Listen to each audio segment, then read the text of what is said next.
مسلمان بنده دی دا خواهش لري چې الله پاک ماته د ګناهګارانو د صحبت نه د ګناهګارانو د جماعت نه الله پاک ماته حفاظت را نصیب کی او په صراط مستقیم روان شم او د ګناهګارانو او د ظالمانو د صحبت نه الله پاک ما بچ کی نو دې د پاره دعا شتا قران عظیم الشان کی دا دعا دا ربنا لا تجعلنا مع القوم الظالمين ربنا لا تجعلنا مع القوم الظالمين اتم سپارہ سورة الاعراف اوصل وختم آیات دے پارہ نمبر 8 سورة الاعراف 47 نمبر آیات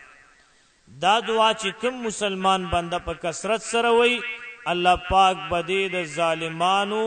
د جماعتنا د دغه ګناهګارانو د فاسقانو د جماعت نه الله پاک په امن کې ساتي او د دغه فاسقانو د ظالمانو په شرورو کې بدی راګيري ګمنا